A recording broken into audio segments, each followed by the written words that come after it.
Welcome back to Vlogmas. I don't even know what day it is at this point, but we're doing it. And we're having fun, darn it. Today we are going to compare the Fiio and the We Are Rewind modern cassette player portables to see which one is better. Is one better? Are they about the same? The way to find out is to check out this video. Without further ado, let's do this thing. If you are a fan of vinyl records, as am I, you may find yourself wandering into the world of cassettes and kind of wondering how you got there. It happens to many of us. But I would like to caution you that a lot of modern cassette devices, such as this little clear gadget here, while cool, and we all like clear tech, at least I do, and I think it's important to differentiate this from prison tech. It was trendy in the 90s to have clear stuff like phones and tape players, etc., etc. And that's really, I think, what this is more about than prison tech. Anyhow, the quality of these can suffer greatly, and a lot of people know that. And in so doing, they discount any new cassette player. And that's really not fair because there are two leaders of quality new cassette players.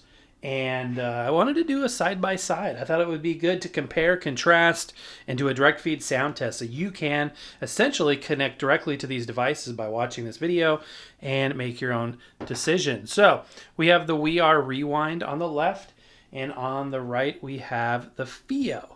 Both of these have come out in recent years, and the We Are Rewind, I think, has been marketed a little bit harder, so more people are aware of this device than this device. However, they are both high quality. They are completely in a different league than the ClearTech one and most stuff you're going to find on like Amazon, eBay, etc. If you go vintage, like let's say, you're like, I don't want anything new. I just want a vintage one like this Iowa here. A lot of people remember the quality of these. They're very high quality, but the problem is at this point in time, they may need components replaced. They may need new capacitors. They may need new belts. They'll probably need new belts. And if you're comfortable doing that and you want to invest the time to do it, by all means, do it. But there are some features that are available on these, and quality can be had with modern devices. So don't discount the new stuff. I want to explain to you about it. I do like vintage as well. I always show these vintage units on the channel and I talk about them fondly, and they were built extraordinarily high quality. A true test of that is the fact that many of them are still operating, albeit with some maintenance usually. Sometimes they're a nightmare and can't be resurrected, and that's just the way it is with any old technology. But yeah, if you are interested in getting into cassettes and you don't want to go the vintage route, might I suggest either of these? They're actually both fantastic. I would recommend both of them. I do have a favorite, which I'll get to near the end of the show, but I want to kind of give you a little brief tour of each. One of the biggest difficulties is the cassette player mechanism itself, the actual internals to the transport, the part that moves the tape, plays the audio off the tape, etc. Because the company that made that part no longer makes that part, and that company, the last remaining one, was Tanishin. Tanishin made very entry-level products for unknown brands and well-known brands as well, but they were quality, they were durable, and many of the 1980s and on portables could be found with such devices inside. And again, I'm talking about the internals, nothing external here.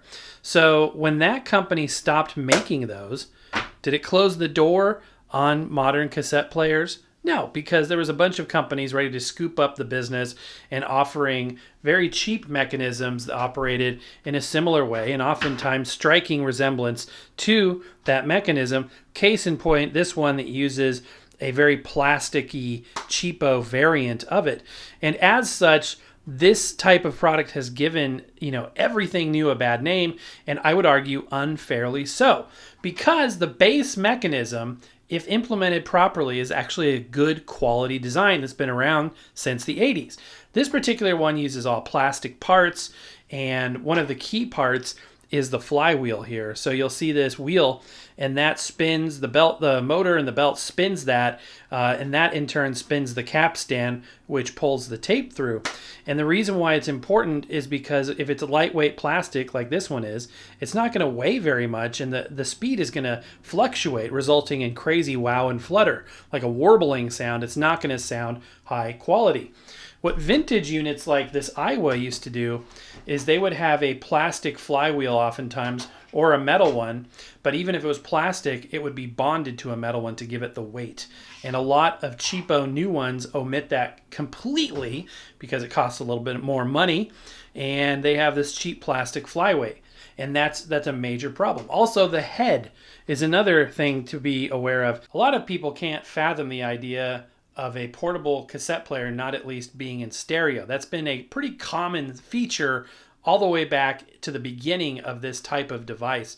So another way they cheap out is by putting a mono head in there. So coupled with an average motor, a cheap mono head, and a very cheap plastic flywheel, and overall cheap construction, there's something rattling around in this one, these have gotten a really, really bad name. So when these guys making the We Are Rewind and the Fiio come onto the scene, people are skeptical. We Are Rewind is actually a French design, and it is made in China, but this was designed in France, designed and engineered in France. And like I said, they set out to make it high quality. So the mechanism takes that base standard, but they use quality parts. As you can see, a lot of stamped metal in the back there. It's hard to film through this door. They also spec'd out a stereo head. As you can see through the window here, the head itself is stereo. You can see because there's a little line through the middle of that black area. And so this head is actually a pretty darn good head, and they both use this. Both the We Are Rewind and the Fiio use this stereo head. So that's one of the key components. The motor is the same type that's being used widely throughout the industry for cassette player mechanisms, but to combat that, they have actually opted for an all-metal flywheel. And I'm not going to take it apart to show you, but there is, in fact, a metal flywheel in this device. So the metal, and I think it's either copper or brass. It's a pretty solid, dense, hefty unit. And this whole thing weighs a lot. It's a metal construction all the way around. It's hefty. It's chunky. It's not a super streamlined one like Tecmone loves so much. This is a chunky, this would be sharp in your pocket, jabbing you with these corners, and I love it. But yeah, the metal flywheel, the better head, the metal parts, and all of a sudden you've got a pretty decent unit. It is actually, in my opinion, very listenable, very, very enjoyable. Some units add features like Bluetooth. This one actually has a Bluetooth feature. You can send Bluetooth to wireless headphones, a speaker, etc., etc. It also has on the top here an analog volume knob, headphone jack, of course, and this is kind of interesting. It has a line input because this unit records, and it has a battery that's built in. We'll talk about that in a second. So you can, in fact, record on this to your tapes. That is one feature that has not been replicated with success because there are two types of recording bias. There is an AC bias, which is what higher quality vintage units use, which is adding some AC voltage into the audio stream in order to push its parameters up into a certain range within the tape that makes it sound better. And the other technology is called DC bias, which uses a DC voltage. And unfortunately, DC bias just doesn't sound as good. It's noisier. So the recordings that this thing makes are not going to sound fantastic. So as much as I love this, I'm not going to go recording tapes with this, but the functionality does exist if you wanted to do so. The other thing is the battery. This has a built-in rechargeable battery and a USB-C jack to do so, and people love to hate on that feature. They say, oh, rechargeable batteries are terrible. What do you do when the battery dies? It's a disposable unit. I want to have AA's, etc., etc. But the good news is it's a socketed battery. All you have to do is take off the back of the case and voila, you can pop out the old battery, put in a new one. No harm, no foul. And you can adjust the speed of the motor. There's a handy dandy trim pot there. So there is the We Are Rewind. I don't want to do another full review video of it, but I wanted to give you an overview in case you haven't seen it or have forgotten. Now, this unit comes by a couple of years later, the Fiio. I believe this is called the CP13. Oh, by the way, this is available in a number of different colors in case you don't like the orange. I like the orange, is my favorite color. The Fiio is similar in some ways and different in others. First of all, it does have this available case. I don't think this is standard issue. I think this is an external thing, but it's a magnetic closure, and it's just a really nice way. I mean, no equipment comes in a leatherette type of case anymore. You know, think of old vintage radios. That was pretty common, cameras and things. Nowadays, you hardly ever see this. But if you go back to this unit, it is similarly weighted. It's hefty. It's all metal construction, and it's just built like a tank. It's very durable, a little bit more streamlined and sleek compared to the We Are Rewind. In fact, if you look at it from a dimension standpoint, it stacks up like this. This piece is essentially how much larger the We Are Rewind is than the Fiio. It's got a bigger, more effective window. It comes with a little protective film that you can put on there, which I did, and it's bubbling up a little bit, but that's just because I put a little too far to this side. Transport controls on top. It does not record. This one does not have the record feature, which I think is fine. And it's a very slick little unit. Here are the controls. Same thing, rechargeable battery, but it's also socketed, so no worries. You can replace it if you ever need to in the future. Headphone jack and the volume knob. I like this style of a knob versus this roller knob right here. And in terms of the construction, very similar inside, because they have spec'd out a nice version of that tape mechanism, and it also uses a heavy metal dense flywheel. So the end result sounds great. They actually both sound really good, and they use the same head. They both have metal flywheels. They're both metal construction, and one thing is, though, the Fiio seems to have a little bit better headphone amplifier. So it's a hair different into my ears. Now, I'm going to do a direct feed sound test for you guys, but to my ears, it's a hair better. This is a hair better. So I'd be curious to hear in the comments, once you hear it, what your thoughts are as well. The We Are Rewind is $159, and I know that's a lot of money. It is truly a lot of money. However, I think it's worth it because this is a durable, rugged, albeit basic in terms of its playback of cassette functionality. The record feature, don't do that. The Bluetooth output is handy, listening to earbuds, hooking up to a Bluetooth speaker system, and it's quality, it's rugged, it's nice, it's chunky. I like the design, I like the color. $159. And this guy over here, the Fiio, which I think sounds a hair better. Also, good build quality. I don't quite enjoy the form factor as much as I like the We Are Rewind, although it is a bit smaller. Equally hefty, durable, and nominally better sound. Is $89 on sale right now on Amazon. Normally like $109, I think it is. I'll have links down below because I recommend both of these.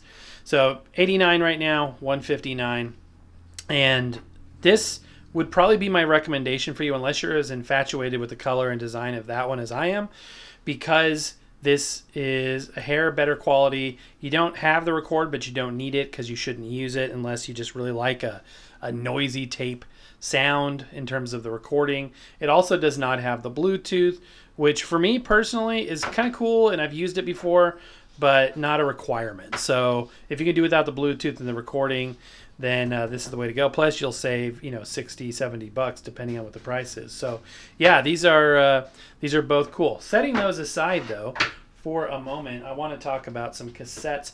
Obviously, it is Christmas time, so it's a great excuse to show this. I am waiting on one more version of this album to arrive in the mail, and then I'm going to do my yearly annual Merry Christmas by Bing Crosby show, showing a couple of really cool formats.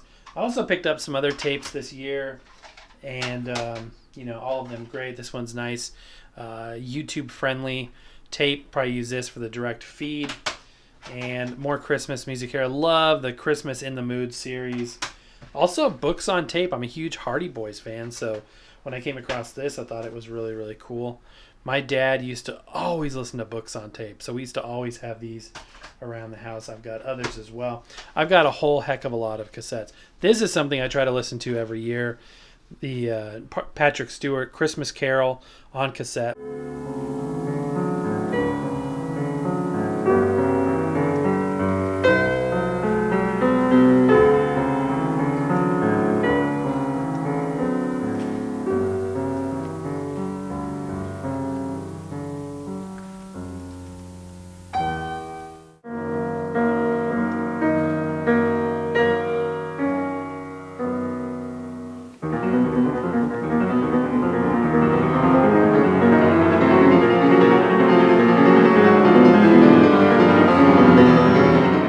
that's going to do it. I hope you enjoyed that. I like the Fiio just a tad bit better, but I love both of them. I would recommend both. I'll put links down below. I think you can get either one of these before Christmas in some or most cases, hopefully in your area as well. Mostly, I just want to say a huge thank you for being there. Thank you for all of your support. Hope you're enjoying Vlogmas, and we'll be back with another one tomorrow.